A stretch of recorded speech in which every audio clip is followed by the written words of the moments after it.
Welcome to the K-State Regen Ag Pod, where we talk all things regenerative agriculture here at Kansas State University, across the state of Kansas, and beyond. I'm Nick Detter, your host, and I'm joined today by two K-State graduate students. Delide Joseph, PhD student in agricultural economics under Dr. Jennifer Ift, and Cesar Guareschi, PhD candidate in agronomy under Dr. Charles Rice. They join me today to discuss a paper that was recently approved for publication in the Journal of Agricultural Systems that they are the two lead authors on. The paper, titled Soil Health Investment and Financial Performance of Crop Farms, explores the relationship between the adoption of soil health practices and farm profitability, based on data from 438 farms across the state of Kansas. Delide, Cesar, thank you for joining me. Thank you, Nick. Thank you, Nick. So I think just to start, what we do with all of our guests is just ask them to introduce themselves a little bit. Tell us a little bit about your backgrounds, how you got to K-State, what you're currently doing. And then I know the dreaded question for all PhD students, what do you want to do after you finish your PhD? Well, I think that's a very good question. So for me, my background, I had my bachelor in agribusiness management, and it was from Honduras. And I got to do an internship here at K-State in 2022 in the Department of Agricultural Economics. And after that, I kind of fell in love with the department. I said, wow, I like the kind of research they do. I want to come back. So I applied for the master and come back for the master. And this is the work we're going to talk about today. It's come from my master thesis, which ended up in a publication. And after that, move up to a PhD program. And right now, I'm working still with the same research we're going to talk about later. And after my PhD, it's a very good question, but I would like to be at an intersection of the academy and the industry, kind of try to translate those research we're doing in the academy so the industry, the farmers can take better advantage of them.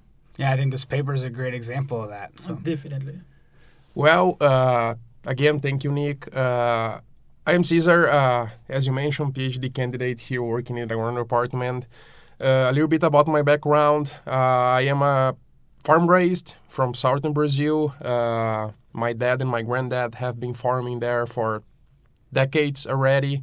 And a fun fact about that is that we have no tillage systems in our farm since the 70s. Wow. Yeah. My my granddad and my dad were one of the pioneers in the region to adopt the no-tillage system.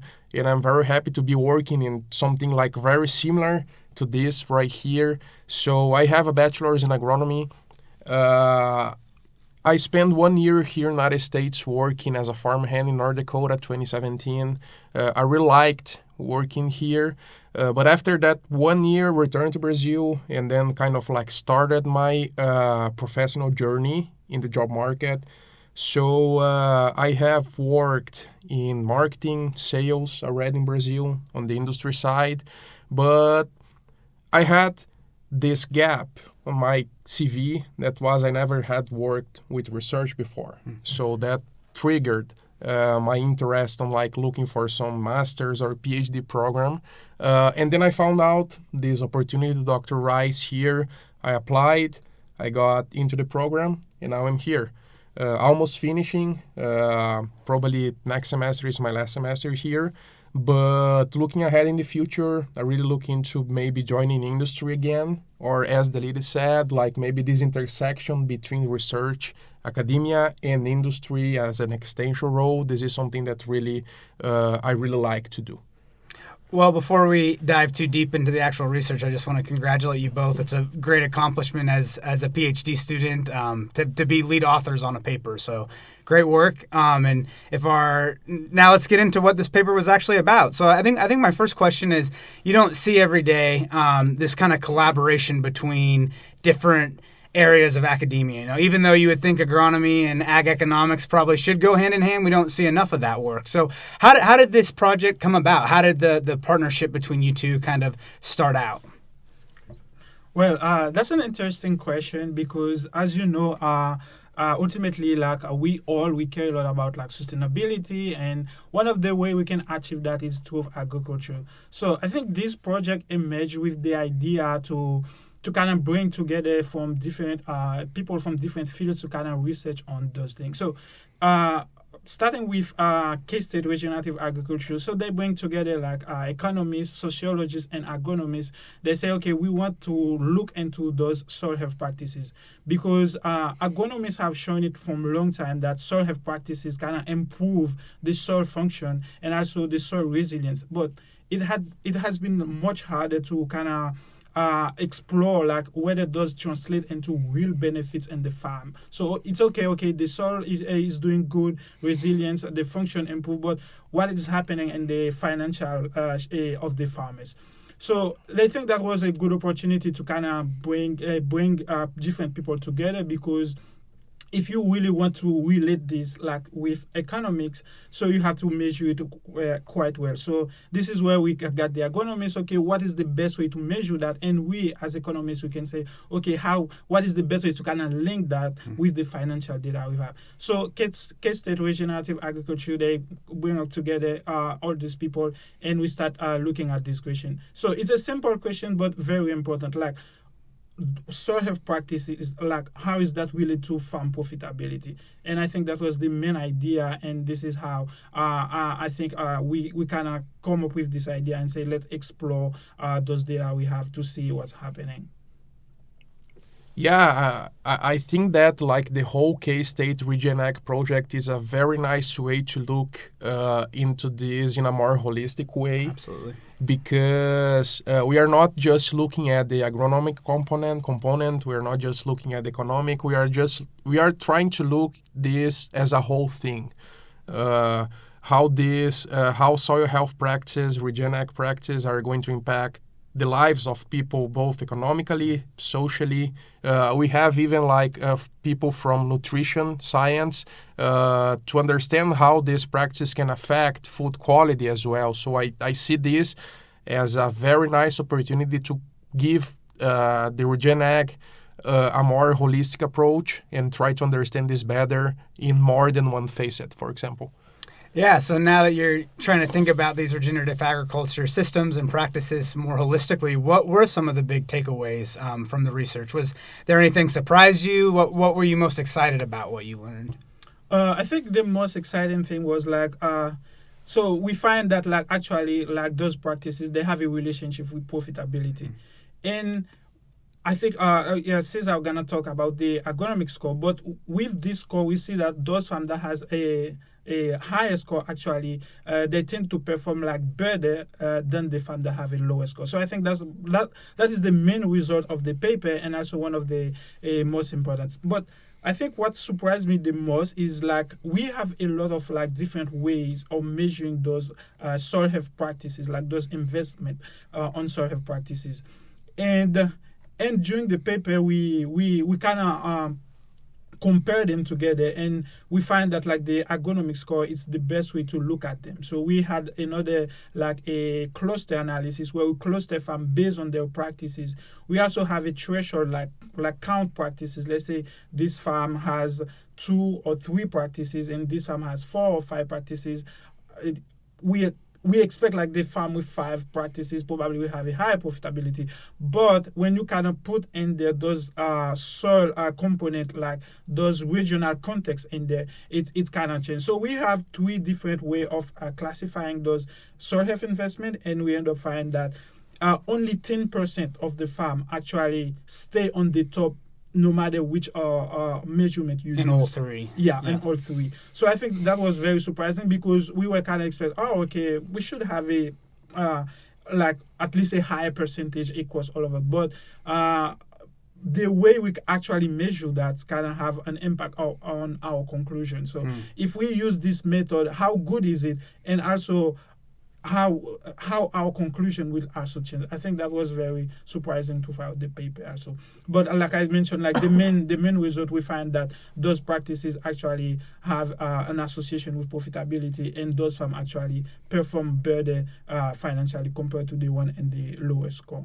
So just to kind of recap, from when I read the paper, like you said, there's 3 methods. There's the agronomic method where you kind of had a weight depending on the practices. Like some practices were weighted a little bit heavier than other practices. You had just the simple, how many practices were you doing? No weight.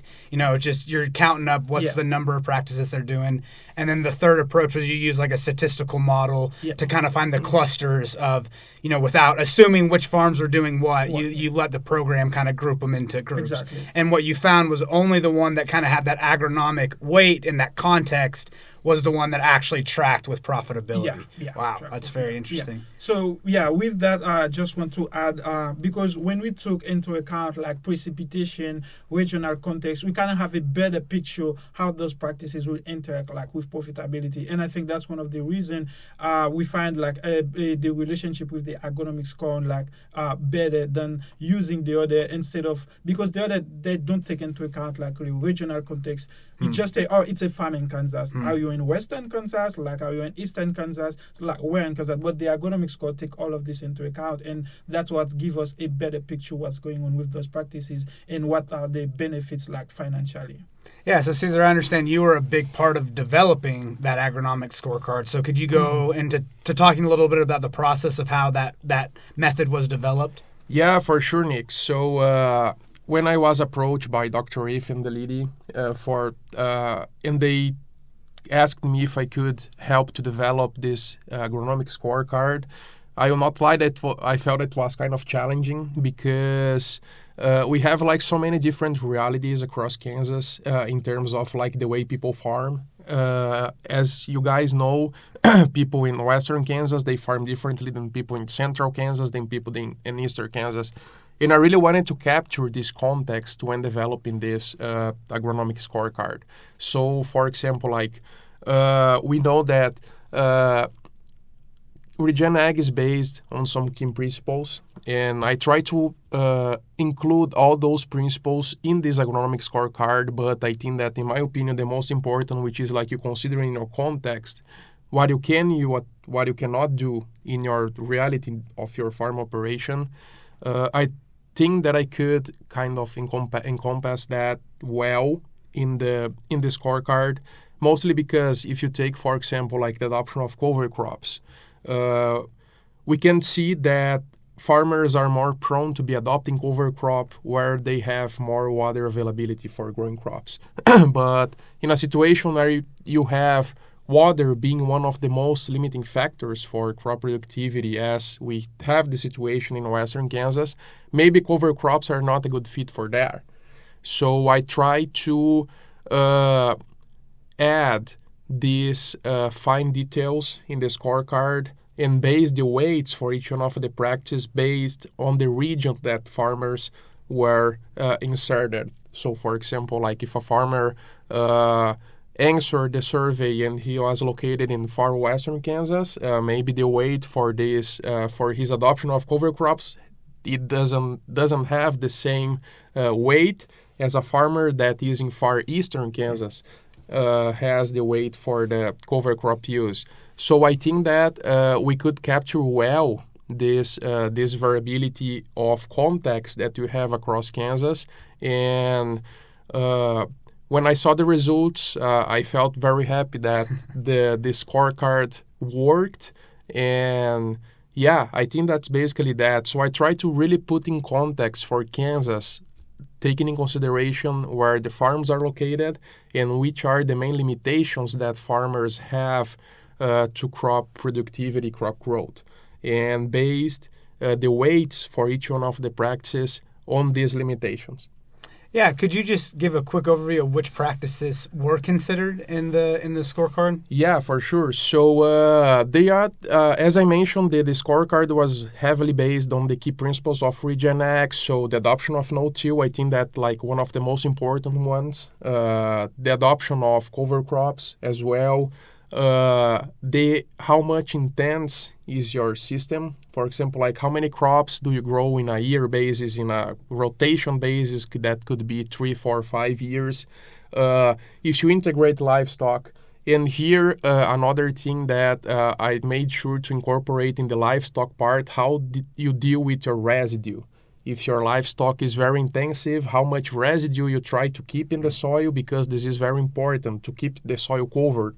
Now we enter in another principle. So also the diversity. So like not only the number of crops that you have implemented inside the rotation, but also like if you are diversifying rotations using different types of crops that can provide different benefits, diversifying your production, diversifying your risks as well. So yeah, I try to encompass all these principles and really put them into regionally based context. Yeah, I mean, I just completely agree with you how important that context is, and it's cool now that we have like some data to back it up. Like, yes, you can't just say, well, not all regen practices and systems are created equal. It really, that's why we have that principle in Regen Ag of context, to make sure that we're evaluating these systems and within their proper environmental constraints, soil differences. And so I just think, for me, it's encouraging of like, yeah, what we've been preaching all this time about, make sure you match your system to your context. Yep. It does seem to have, at least from a profitability perspective, a big impact if you think about regenerative agriculture in that way as compared to just, oh, are you doing cover crops or not? Yes or no. There's some more complexity and I think nuance, which is, I think any farmer would tell you, like, yes, that's my actual lived reality. So it's really cool that you guys were able to quantify that, in data a little bit. So my one other question related to that is, you mentioned you tried to match it to the regions, and either one of you can answer this. Kansas is a very diverse state in terms of cropping environments from east to west. Did you see any differences based on region when you were looking at your results?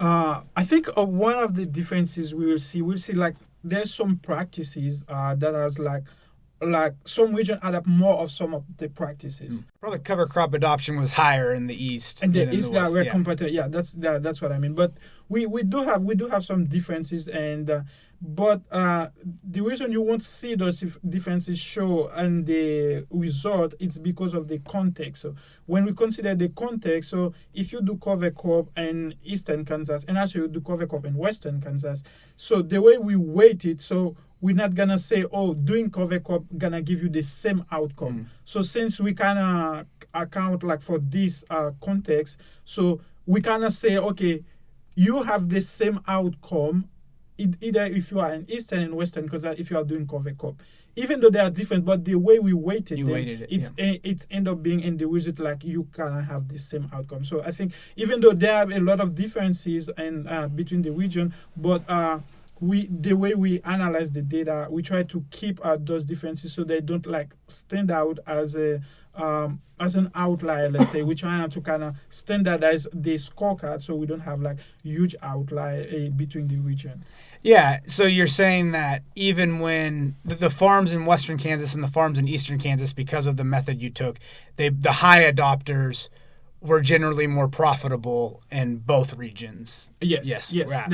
That's what we wanted to capture. So, like, the more practices you have, the higher your score. It doesn't matter if you are in eastern or western. So you end up being in the high profitability rank. Very interesting. Yeah, go ahead, Cesar. Yeah, I think that's very important, and it brings back like the context approach that we take, and now like some making off like. Spoilers. When we submitted the paper, one of the reviewers, they asked like why these differences, for example, like in the scoring, let's say for the use of cover crops in the different regions, and it's basically what Delide said.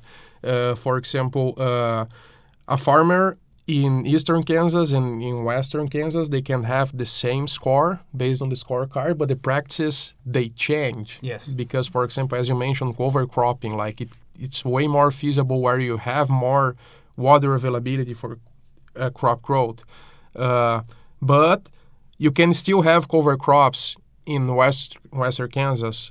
Will they be very profitable in operation? We don't know. But the risk of like crop failure is higher, on my understanding. So cover crops on that region, they don't have like a much higher weight on the scorecard.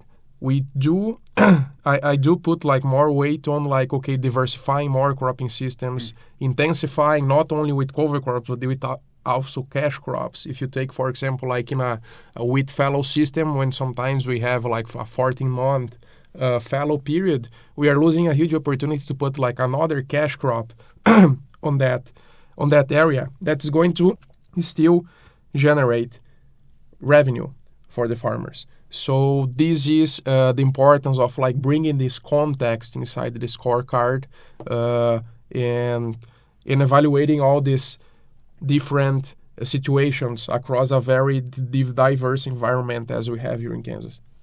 Great. So what do you think are some of the or implications of this research going forward on your fields? Delide for you, ag economics, for you, Cesar, agronomy. Did this spark any future research questions you guys want to work on, or did it tie into any of your other work you guys are doing for research for your PhDs? Yeah, I think for future research in this area, there is huge opportunity, and as we see, there is we don't have like consistent measurement. So we cannot say, okay, we have, for example, this agronomic scorecard, it's going to be standard to measure that. So what we're trying to do now is to bring in more data so we can have a more standardized measure. So we can say, okay, if we are doing conservation practices, whatever it is, you can use this one, and it doesn't matter if you're in Kansas, if you're in Nebraska, you can still use it, so we can have like you can like relate your conservation practices with profitability. So I think we would need like more data, and by more data we mean like some kind of precision ag data. Let's say you know your soil quality, you know your type of soil. If we can factor all of this into, like for example in this instance, in the agronomic score, we'll think we'll have even a better result, because now we're just looking at association. But if we can integrate all those precision data, like your soil structure, like all the nutrients you have in the soil, like from, for example, before and after the practice, and we think we could make actually some causal claim about doing those practices. Yeah, doing those will actually have this effect on your profitability instead of relying on just association. So moving forward, we're looking into more like precision ag data and how we can improve our measurement, like for conservation practices. Yeah, I think that's a big point that you just made, is that this paper, while I think it's really exciting, like you said, all it really shows is that there's a a correlative relationship. Yes. Like they tend to go in the same direction, but you can't say definitely that the soil health practices are for sure what's causing the improvement in profitability. But that's the work you guys are trying to do next, is trying to, control for those other factors, so you can say more confidently that it is the practices themselves that are helping to lead to the improved profitability. Exactly. So, and I think to do that, we require even more data from the farm, and even more data from their soil nutrient, like soil function, and like, let's say, water retention, like all those type of data we can get with precision agriculture, and I think that can really helpful to kind of guide us to that direction, to kind of make a more confident conclusion, a more causal claim type of conclusion instead of just association. Yeah, I believe that this is the way, really like expanding this data set to make more like causal inference, and I believe that we may be like creating or benchmarking the way that we are like maybe evaluating soil health across the farmers, and it can have like a huge impact on farm policies, or even like programs that are going to benefit farmers for like conservation practices adoption. So I believe that this is very important, and I really look forward to like maybe scaling up, increasing our footprint in order to have better assumptions about the results. From my side in research, so I conduct a network of on-farm research across Kansas, and I believe that the next step, we know already that, for example, like we are looking at just one practice pretty much inside all the practices from Regen Ag, which is the use of cover crops, and we know that already that they improve soil health across the years. Now the next step, and I am finishing one chapter about this, is how is the effect of these cover crops in crop yield. And I believe that like the following step is really understanding economics on it. And I believe that using information as we have, as Delide found on his analysis is going to really help us to put like the results that we may find in the future in context, and probably like helping to make this benchmark about like how we evaluate soil health right now from a Kansas perspective more robust. That's great. I think we're all looking forward to what comes from that. I mean, This is, farmers that I've talked to, they're interested in these practices. Some of them are even starting to adopt them, but the question always is how is this going to affect my profitability? And so, I think this is some of the most important work that's going on in regenerative agriculture research right now. So just to wrap up, the last question I have for you guys is there just any other research of you guys that you've been working on that you'd like to highlight for our audience so they can be aware of what you're doing or what you might be doing in the future? I mean, this is such a promising paper, so I'm sure that other people, they're just curious what else you guys have been working on as well. So, that's a good question. And moving forward, I'm still going to stay in this field of looking at profitability of conservation practices. And right now, I've been looking at some data not quite related to what I'm doing. It was just like looking at some agricultural price coverage or some risk insurance data, but not quite related. But moving forward, like we were looking at no-till, for example, if it's a different technology. So I was thinking like, instead of consider it as just a practices, is it actually a different technology that's gonna affect your production function as a farmer? So we have that idea, and also moving forward, we're looking to have some more precision ag data, and also still in this line to try to find those relationships with profitability. So the idea of the future research, it's gonna be centered in the profitability field. So what farmers are doing, are those things gonna improve their profitability, or are they gonna harm the profitability? So more research is on the way. More research are on the way, but we will still focus on the profitability of the farmer. What are they doing to improve it, or what not to do, also to harm their profitability or their bottom line. Yeah, from the agronomic side, I have been working with soil health for like 4 years already. So my research first really focused on understanding how we can intensify wheat fallow systems. So I have 2 chapters in my dissertation about that. One of really understanding after 5 years of intensifying our systems if we do have better soil health.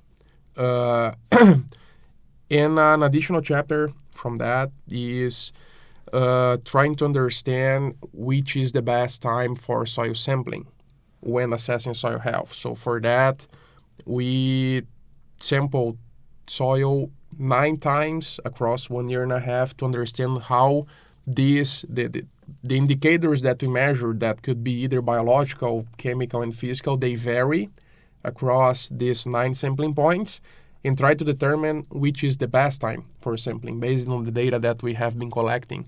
Because we understand that, okay, like soil health assessments, they are very important. We just saw it like throughout this whole conversation.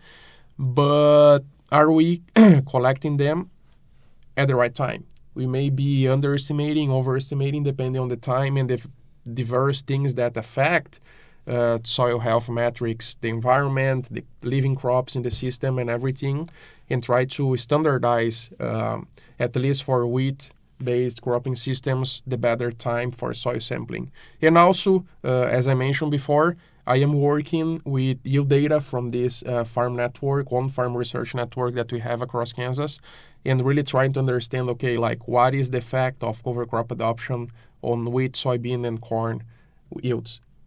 Well, I think that's really exciting stuff. We might have to have you both back on to talk about those things in the future. Well, Cesar, Delide, thank you so much for joining me. Again, congratulations on the paper, and best of luck to you guys going forward. Thank you. All right, thank you for having us. Well, thank you, everybody, for joining the K-State Regen Ag Pod, and we look forward to seeing you next time.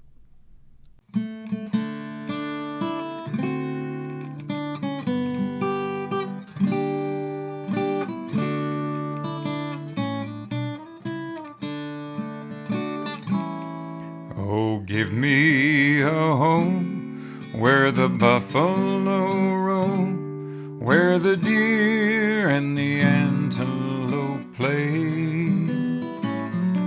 where seldom is heard a discouraging word, and the skies are not cloudy all day. Home, home on the range, where the deer and the antelope play, where seldom is heard a discouraging word, and the skies are not cloudy all day.